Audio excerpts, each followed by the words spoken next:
আচ্ছা, কিছু প্রশ্ন আছে না যেগুলো যুগের পর যুগ ধরে মানুষের মাথায় ঘুরপাক খায়? আজ আমরা ঠিক তেমনই এক প্রশ্নের গভীরে ডুব দেব। একটা প্রশ্ন যা হাজার হাজার বছর ধরে সবাইকে ভাবিয়ে চলেছে। আমাদের আজকের আলোচনার মূলে আছে এই একটাই লাইন।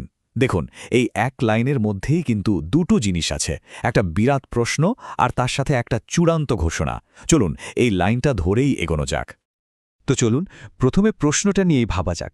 মানে এর ব্যাপ্তি ঠিক কতটা, কেন একটা প্রশ্নকে ঘিরে এত রহস্য, এত জল্পনা কল্পনা। ওই যে লাইনটা আমরা দেখলাম, ওটাকে ভাঙলে দুটো পার্ট পাওয়া যায়, তাই না? একটা হলো প্রশ্ন, কিভাবে তৈরি হলো, আর আরেকটা হলো উত্তর, বা বলা ভালো একটা রায়। এটা একটা অমীমাংসিত রহস্য। আমাদের এই দুটো দিকই খুঁটিয়ে দেখতে হবে। আচ্ছা, এবার তাহলে আসল রহস্যের গভীরে ঢোকা যাক। মানে পিরামিড তৈরির প্রশ্নটা এত কঠিন কেন? শুধু কিভাবে বানানো হলো তাই না, আসল কথা হলো এটা কেন একটা রহস্য হয়েই রইল। ব্যাপারটা কিন্তু শুধু বানানোর পদ্ধতির মধ্যে আটকে নেই। যদি শুধু টেকনিকের ব্যাপার হতো তাহলে তো হয়তো এতদিনে সমাধান হয়েই যেত, তাই না? আসল চ্যালেঞ্জটা আরও অনেক অনেক গভীর। প্রথমেই ভাবুন এর সাইজের কথা। বিশাল গ্রেট পিরামিড মানে তো শুধু একটা বড় বিল্ডিং না, এখানে প্রায় 23 লাখ পাথরের ব্লক আছে, আর এক একটার ওজন কয়েক টন। ভাবা যায় সেই আমলে, মানে কোনো আধুনিক যন্ত্রপাতি ছাড়া এত বড় একটা কাজ কিভাবে সম্ভব হলো? শুধু যে বিশাল তাই কিন্তু না, আরও অবাক করার মতো ব্যাপার হলো এর নিখুঁত মাপজোক। পিরামিডটা 4টে মূল দিকে প্রায় পারফেক্টলি অ্যালাইন করা।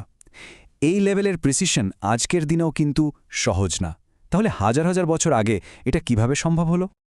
তাহলে মূল চ্যালেঞ্জগুলো কি দাঁড়ালো? 1. এর অবিশ্বাস্য সাইজ। 2.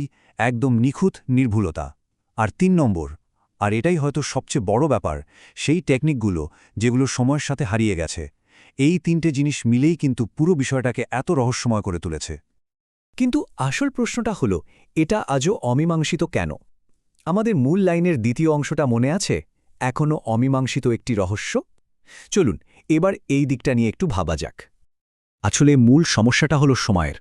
একদিকে ভাবুন সেই প্রাচীনকালের এক অবিশ্বাস্য সৃষ্টি, আর অন্যদিকে আমাদের আজকের দিনের আধুনিক গবেষণা। মাঝখানে হাজার হাজার বছরের একটা বিশাল ফাঁক। পিরামিড বানানোর সময়কার যে জ্ঞান, যে টেকনিক, সেগুলো তো সময়ের সাথে সাথে হারিয়ে গেছে। কোনো ব্লুপ্রিন্ট বা ম্যানুয়াল তো আর নেই। তাই আজ যখন আমরা উত্তর খুঁজি, আমাদের হাতে সরাসরি কোনো প্রমাণ থাকে না। যা আছে তা হলো কিছু সূত্র আর তার উপর ভিত্তি করে অনুমান। তাহলে অমীমাংসিত রহস্য বলতে আমরা এখানে কি বোঝাচ্ছি? এর মানে হলো এমন একটা প্রশ্ন যার সরাসরি প্রমাণগুলোই সময়ের সাথে নষ্ট হয়ে গেছে। ব্যাপারটা এমন না যে চেষ্টা করা হচ্ছে না, আসল কথা হলো প্রমাণটাই নেই। কিন্তু এত রহস্য তো পৃথিবীতে আছে। এই পিরামিডের রহস্যটা কেন আমাদের এত টানে?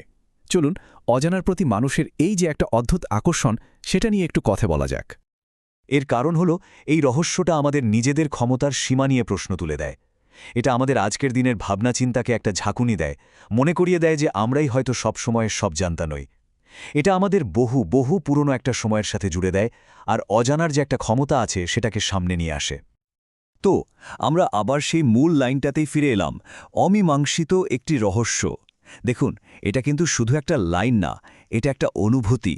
এর মধ্যে মিশে আছে বিস্ময়, শ্রদ্ধা আর অফুরন্ত কৌতূহল। আর এই কৌতূহলই আমাদের ভাবায়। তাহলে শেষে এসে একটা প্রশ্ন মনে আসে, সব রহস্যের কি সমাধান হওয়াটা জরুরি, নাকি কিছু রহস্যের অমীমাংসিত থাকাই ভালো, যা আমাদের কল্পনাকে উস্কে দেবে আর আমাদের চিরকাল প্রশ্ন করতে শিখিয়ে যাবে?